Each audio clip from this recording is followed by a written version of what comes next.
While the Atlanta Braves missed out on Jeff Hoffman because of medical reasons, it sounds like they were willing to make a pretty big commitment to him financially. Who else could they commit to financially with that money now? And also on today's Miners Monday Spotlight, we'll take a look at Owen Murphy and Eryk Hernandez. All that on today's episode of Locked On Braves. So let's get into it.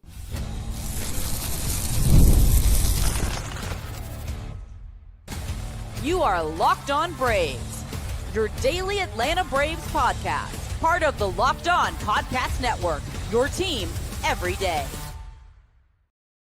Hey, and welcome back to Locked On Braves, part of Locked On Sports Atlanta, where we cover your favorite Atlanta sports teams each and every day. I'm your host, Jake Mastriani, and you can follow me on social media at Shortstop Check out the podcast there at LockedOn_Braves. If you're new and watching this on YouTube, you can help out by leaving me you can help out by hitting that subscribe button, hitting the thumbs up button, and leaving a comment down below. I really do appreciate everybody who does that each and every episode. It does help us out a lot. You can also help us out by leaving me a 5-star review on Apple, Spotify, or wherever you get your podcast. And thanks so much for making Locked On Braves your first listen of each and every day. We're down to 3 episodes a week right now until spring training starts, but this is just a little over a month away. We are not too far away at this point. So thank you all for joining me. Thank you for continuing to support us here in the offseason, even though there hasn't been much going on. But we do have a lot to talk about in today's episode. Nothing major, but some good tidbits in here. You got a signing of Garrett Cooper. You got the report that the Braves were in on Jeff Hoffman. We'll talk about a good deal. We're going to talk about Owen Murphy and Eryk Hernandez, 2 promising prospects. Roki Sasaki seems to be making his choice, and I'm hoping that will then kind of make some moves happen, open things up in the free agency market a little bit as well. So again, a lot to cover on today's episode. From big upsets to game-winning drives, the NFL playoffs are better with FanDuel. New customers can bet $5 and get $200 in bonus bets guaranteed, win or lose. Visit FanDuel.com to get started. Well, it was reported over the weekend that the Toronto Blue Jays signed Jeff Hoffman for 3 years, $33 million, with incentives to take it up to $39 million.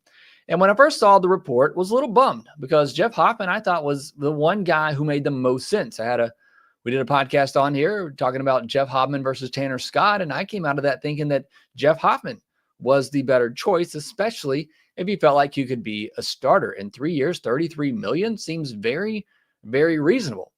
But then there was a report that came out that Jeff Hoffman apparently had a 3-year, $40 million deal with the Orioles that fell through because of a physical. Which you see that, okay, that's not good. You don't like to see that. But you also, at that point, before we had this latest report, the Orioles are notorious for nixing deals over physicals. They've done it a lot over the years, and it's benefited the Braves in the past. They were worried about Nick Markakis' medicals, and that's why he wasn't in Baltimore for life like he should have been. But fortunately, the Braves were able to snag him, and he became a big part of the team there. But the Orioles are notorious for canceling deals because of bad medicals. If you're a starting pitcher or a pitcher of any ilk, you'd be very wary about going through the medical process with the Orioles because they see something there they don't like. They are not going to commit that money to you. But then Mark Bowman of MLB.com, he reports that the Braves also had a deal with Hoffman that got nixed because of bad medicals. And so at that point, you're thinking, okay, makes sense. The Braves were in on Jeff Hoffman as they should have been. He made a ton of sense for them, but there must really have been something in the medicals to make both the Braves and the Orioles back off. Like I said, the Orioles backing off, okay, I can see that. They've done that a lot in the past, but the Braves backing off of it as well, especially I think because the Braves were probably going to be looking at him to be a starter. They were probably going to give him the Ronaldo Lopez treatment, see if they can use him as a starter. If not, go back to the reliever role. That's why I think he made so much sense for the Braves after the success they had with Ronaldo Lopez last year. So you feel a little bit better now, I think, about not doing that deal. Hopefully it works out with Toronto, who is just desperate to have anybody sign with them, that, they'll ignore the medicals if they can get somebody to sign up there north of the border. So they get their guy in Jeff Hoffman. But then you read the report, the newsletter that goes out from Mark Bowman, which, look, let me tell you what Mark Bowman said first. Mark Bowman reports that this deal was reportedly 5 years, $45 to $48 million, according to one of his sources. I think what really stands out to me in that is the 5 years, more than the 48 million. And possibly that's because it really lowers the AAV to less than $10 million. And maybe that's why you see it over, 5 years. And the fact that, again, maybe he is a starter for a couple of years, but if that doesn't work out or arm gets tired or whatever, you can put him back in the bullpen. And it's a pretty good bullpen piece for the next 5 years. So that to me was surprising because we just don't see Alex. I said the other day, I don't think we'll ever see Alex make a free agent deal over 5 years. And here there is a report of him offering 5 years to Jeff Hoffman. Again, I think that's a unique circumstance because it brings down the AAV in that deal to less than 10 million. And it's a guy that could be, a reliever for the next 5 years if things don't work out as a starter. But one thing it does tell me is that the Braves were willing to spend money. And that's great to hear. Who else are you willing to spend money on? If you're willing to make that kind of a commitment to Jeff Hoffman, well, why not make that kind of commitment to, a Jack Flaherty? Why not make that kind of commitment to a Jerickson Profar? Why not make that kind of commitment to a Tanner Scott? Now, again, some of those guys might have a higher AAV, and you wonder if that is the hang up, and you wonder if that is why they were willing to do this deal with Hoffman, is because it would have kept the AAV down. So it was good to hear in some ways, good to hear that the Braves were interested in Jeff Hoffman, because like I said, I think he made the most sense. Good to see that they were willing to commit that kind of years and money to a player, because we just haven't seen Alex be willing to do that really to anybody, that type of commitment long-term like that. I mean, 5-year deal for a free agent. We just don't see Alex Anthopoulos do that very often or at all. So good stuff there. One, that the Braves were interested in Hoffman. Two, that they backed out with that medical, because if it's a guy that you're looking to start and committing 5 years to him, you don't want to start things off with bad medicals. But I thought that was very interesting. Let me know what you think about that. The Braves did sign somebody over the weekend, and Garrett Cooper, to a minor league deal, 34-year-old right-handed hitter out of Auburn University, so War Eagle there. First baseman / outfielder, questionable there. He hasn't really played outfield much since 2021, and he had a -5 OAA out there with some pretty bad range. So I don't think he's somebody you want in the outfield. Be a battle between he and Ozuna to see who could play at worst. Garrett Cooper probably with worse range. Ozuna with an arm that couldn't outthrow my 6-year-old. I don't think you want to see either one of those guys in the outfield, but he can do it.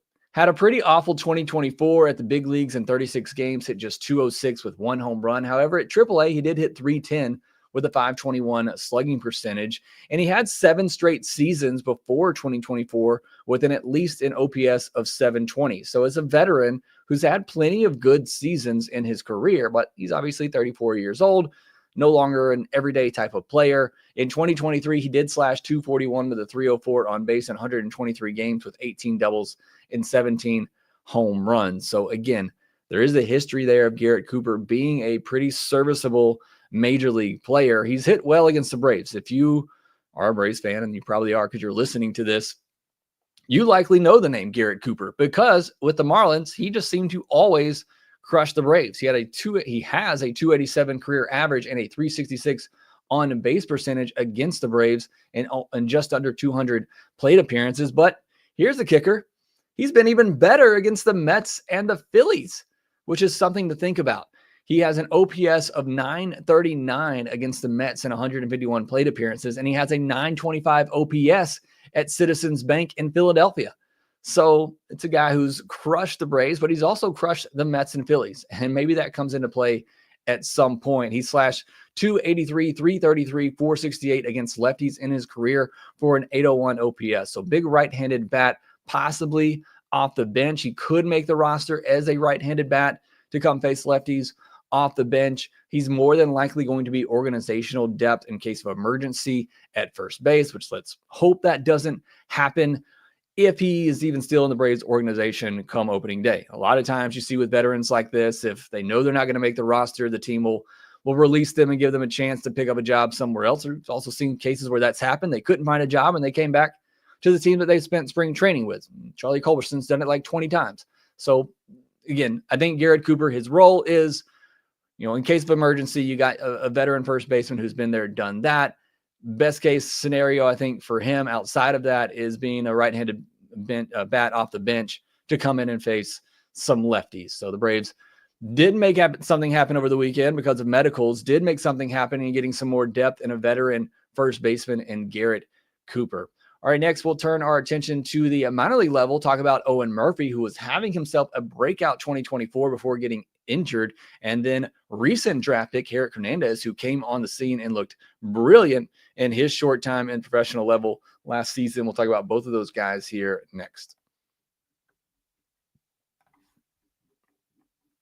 The NFL playoffs are here, and for big game or big upsets, game-winning drives, the NFL playoffs are better with FanDuel because right now new customers can bet $5 and get $200 in bonus bets guaranteed. That's $200 in bonus bets, win or lose. The FanDuel app gives you everything you need for live bets, same game parlays, and so much more. Just visit FanDuel.com to join today. And again, get started with $200 in bonus bets. That's FanDuel.com. You look at the World Series odds out there. Interesting right now. Things have shifted at the top. The Dodgers are plus 320, with the Yankees now behind them at plus 800, and the Braves falling to third best odds at plus 900.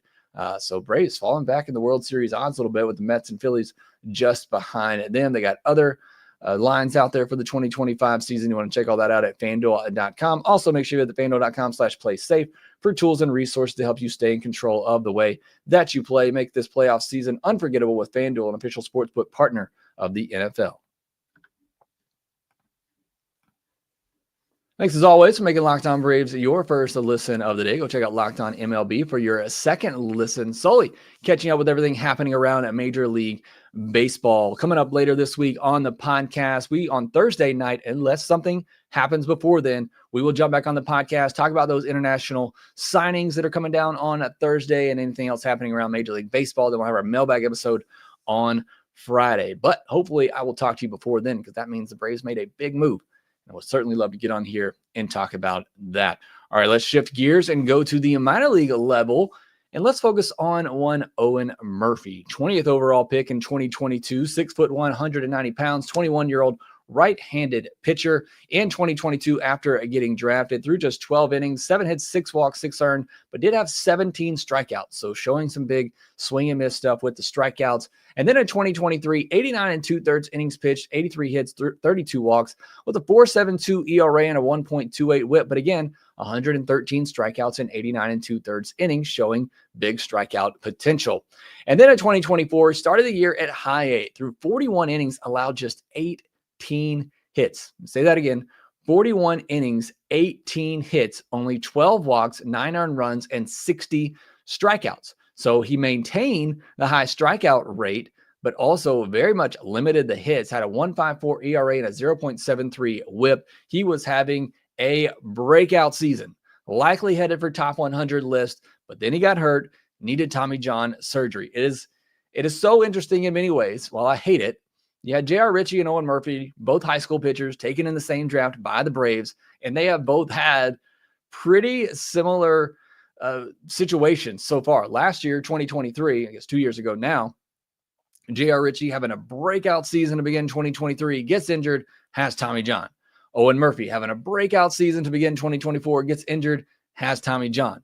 I'm still excited about J.R. Ritchie. I would love to see that velocity tick back up again. Be interesting to see what happens with Owen Murphy when he comes back. And while I do still favor J.R. Ritchie, it's not that I don't like Owen Murphy. I'm just curious how this fastball plays at higher levels, because that is the pitch. Has good command. Both these guys had good command. It was just a matter of, does their stuff tick up as they get older, and does that change their ceiling at all, which I think always was going to be a mid-rotation starter.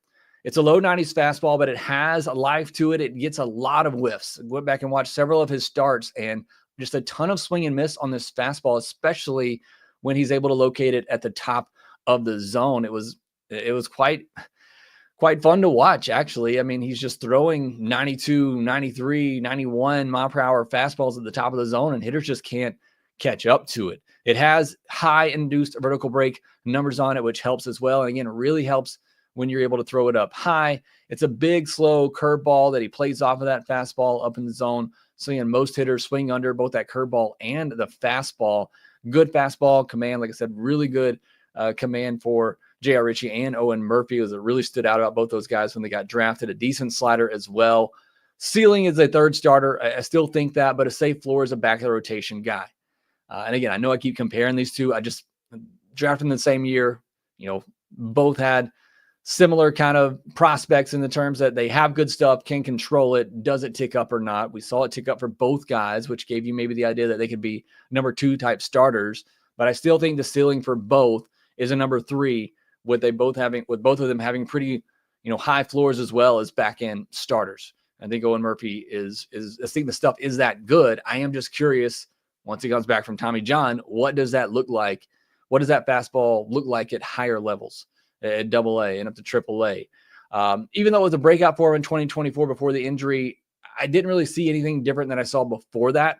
So that's why I'm still a little bit higher on J.R. Ritchie, is because before the injury, Ritchie the velocity had ticked up a good bit, where he was, more 95, 96, 97. I wasn't seeing anything different in Owen Murphy's game from 2023 to 2024, but he was certainly getting better results. Now, it is a 40-inning sample size. Who knows how the rest of the year would have played out had he stayed healthy. But I'm just telling you the reason why I still have Ritchie over him, and I think they're both right there, kind of close to each other, is because Ritchie has at least shown to have that tick up in velocity that perhaps could help him be more than a mid-rotation starter. I didn't really see anything different from Owen Murphy than what I saw in previous years to make me think he was doing something different, other maybe than just better command, better sequencing, to show that he has a higher ceiling than what I thought before, which I think is still a mid-rotation type of starter. Now, the future for Murphy, like I said, still mid-rotation, 4th or 5th starter type of floor. What's he going to do? He's going to be in the same boat as Ritchie going into 2025. Hopefully he'll get back, throw 40 to 50 innings, kind of knock the rust off, and then we'll see him hopefully get back on track in 2026.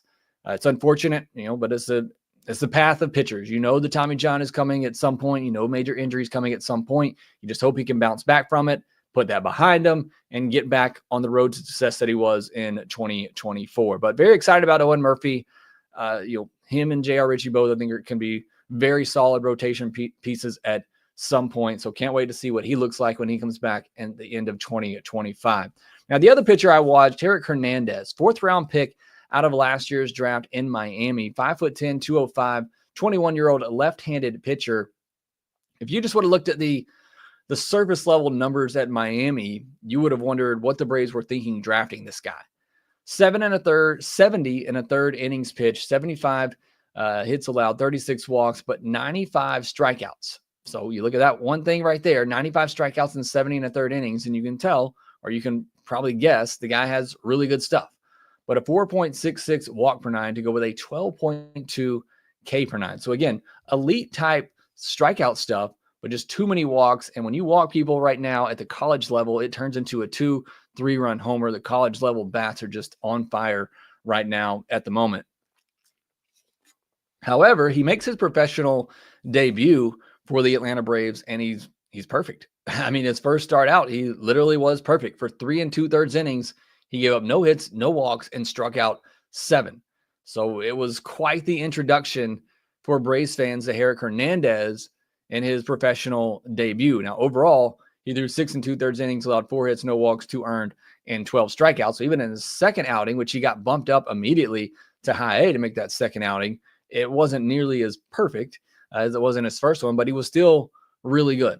Fastball sits 92, 94 with carry at the top of the zone. A slider that sits in the low to mid 80s is what he gets most of his whiffs on, an upper 70s curveball as well, and an occasional changeup. So he does have the mix to potentially be a starter someday.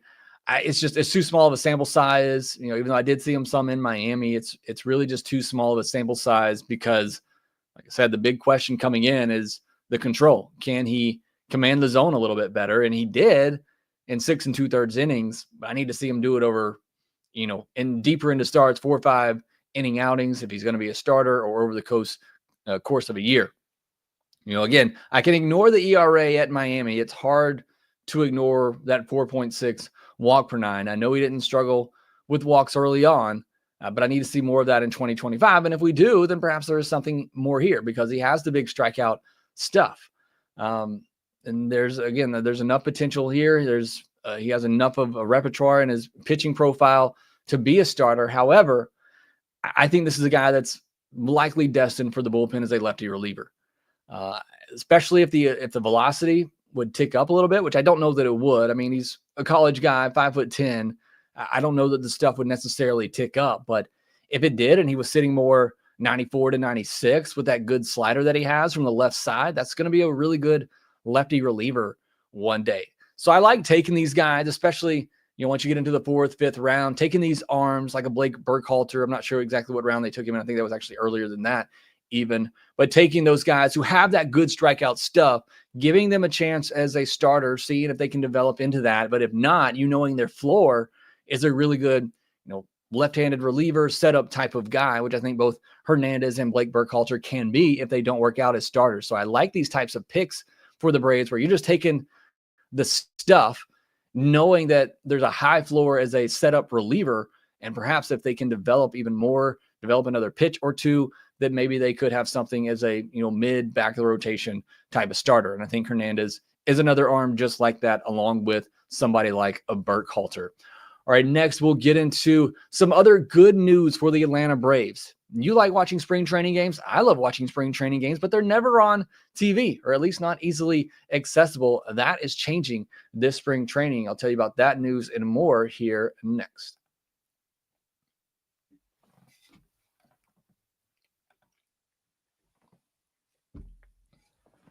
So the Atlanta Braves announced on Monday that 26 of their 30 spring training games will be televised this spring training. And thank you.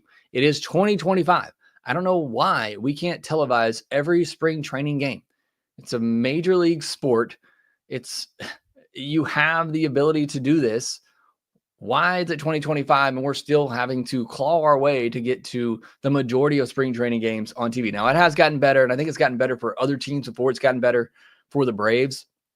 But it is nice to hear and to see that we'll be able to watch a lot of these spring training games. Somebody like myself who was trying to analyze these spring training games and look at some prospects to get some ideas on some of these guys, which you always got to take spring training games with a grain of salt. But, it's also our first taste of baseball, and I just want to see it. So give it to me. And it sounds like that will happen this year. Those games will either be on FanDuel Sports or Gray Media, with the rest being streamed on MLB.tv. So that is really good news. I think it's 7 games on FanDuel Sports Network, 10 on Gray Media, with 9 home games being on MLB TV. And I think all those games will be on MLB TV, but the ones not on FanDuel or Gray Media will be exclusive on MLB TV or MLB.com. So great news for Braves fans who are just eager to see anything come February, March, just like me. We should be able to see more of these spring training games. So that'll be really, really fun. Now, some other news around Major League Baseball. The Nationals signed reliever Jorge Lopez for $3 million. The Cubs signed Colin Ray for $5 million. Well, I don't care to have either one of those guys. I do expect and hope to see the Braves make some signings like this for $5 million or less, kind of like they did with Adam Duvall late in spring training last year. Just getting a veteran reliever on the cheap to stash at the back of the bullpen, getting a veteran starting pitcher if they can't find anything else on the cheap to stack at the back of the rotation, getting a veteran bench bat for $5 million or less to stick on the bench. Again, not necessarily saying I want any of these guys, but that's the kind of depth moves I'm looking for some veterans who have been there, done that, can give you some stability early on. And some of those guys who have options, let them to just continue to play at the minor league level and just build that depth out that Alex talks about so much. That's what those kind of moves can do. And it's $5 million. Look, if these guys are terrible, don't work out, you can cut them loose, bring up the next guy, but at least gives you some depth, and it helps save some of your guys for later in the year. Now, hopefully, some big news is coming in the next couple of days. We know the J15 guys will be signing here on a Wednesday, but Roki Sasaki, it sounds like he's down to his final 3. I feel like there's a recruitment aspect going on. I'm not deep into the college football recruiting atmosphere or landscape, but I have been in the past, and that's what this feels like. We're down to a final 3. I don't know if there's a crystal ball for this or not. If there were, I think many people would have already seen the Dodgers in that crystal ball. But the Dodgers, Padres, and Blue Jays are apparently the 3 finalists for Roki Sasaki. Again, not a shock here. Many people have speculated all along that he's going to go to the Dodgers. The Blue Jays have been trying their hardest to get anybody to come up their way. Ohtani spurned them. If they now get spurned by Sasaki, then they're not going to be too happy with Japan. But it sounds like those are the three finalists, or it has been reported that those are the three finalists. If it's me, I hope it goes to the Padres. If anything, I just can't take the Dodgers getting another powerful arm like that. So the Padres or the Blue Jays would be great. Just anybody but the Dodgers. Sorry, BC, if you're listening. But I think it'd be cool if you went to the Padres. You'd have a cool Ohtani Sasaki type of matchup. I think that would be pretty cool to spurn that rivalry on a little bit more, which already I think might be becoming one of the best rivalries in baseball, especially as Benjamin Lee's talking about. Maybe the Padres let Cease go as well. They could trade him. That might benefit the Braves, but I'd love to see him go to the Padres. I think that'd be pretty interesting for that rivalry matchup, and having Ohtani showdown versus Sasaki would be a lot of fun.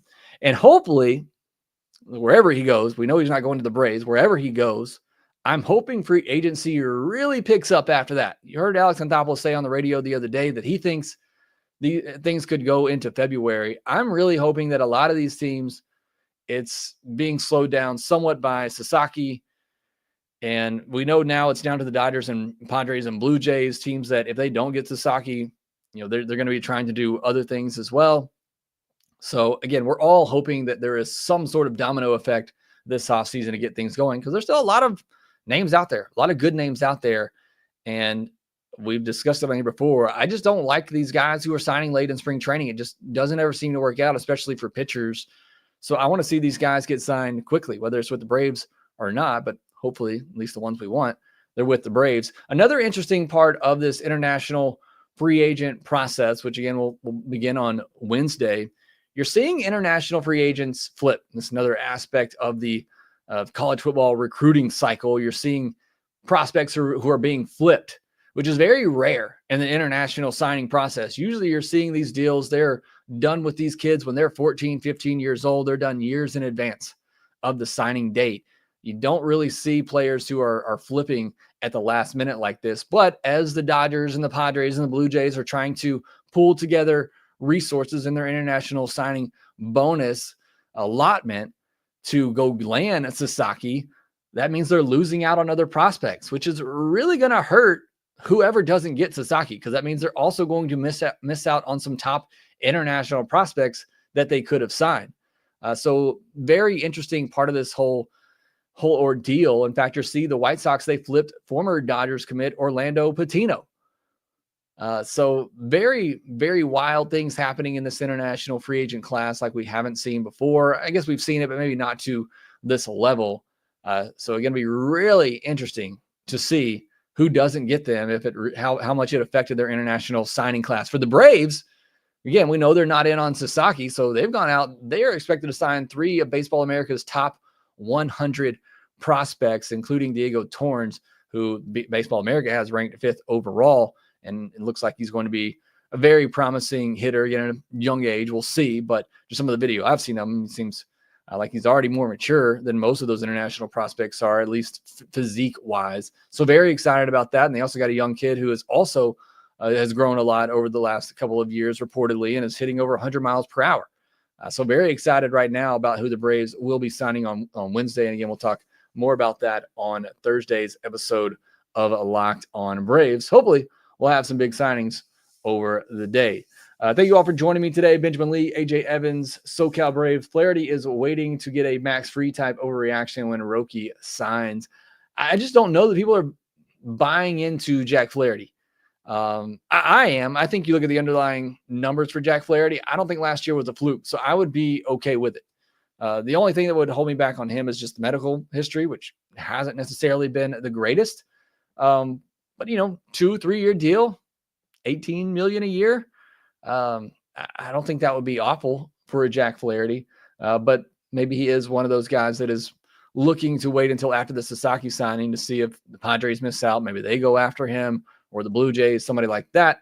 I think they could certainly go after somebody like a Jack Flaherty. So it makes sense for him maybe to wait a little bit on that to open up. Richard Davis, trade for Cease and Arise. Where are you putting Luis Arise? But Dylan Cease, certainly, if the Padres were to land Sasaki, or maybe even if they missed out on him, I think Cease is still available, and he does make some sense. I like Dylan Cease. I don't really know what you would give up for him. Would you have to give up an AJ Smith-Shawver or Hurston Waldrop for him? Very possible. It also depends on what the Padres need, but I think there could be the possibility to trade for a Dylan Cease from the San Diego Padres, regardless of what happens with Sasaki. I think he could be available. Benjamin Lee, exciting week in baseball. I'm excited for it. Have a nice night and go Braves. Well, thank you so much again for joining. I agree. It feels like things are ticking up. We're about a month away from spring training. We're going to get the international signing on a Wednesday. Hopefully that is going to lead to all these other free agents signing that are still out there. Everybody gets settled. We know for the most part what the roster looks like. We get into spring training and we got baseball back and we all can exhale and take a deep breath. The long wait of the offseason will be over shortly, I promise you. All right, again, thanks so much for joining. Make sure you subscribe on YouTube if you're new. Hit that thumbs up button. Leave me a comment down below. Make sure you follow us on social media at shortstopball, at @LockedOn_Braves. And make sure that you rate, review, and subscribe to the Locked On Braves podcast wherever you get your podcast. And we will talk to you next time.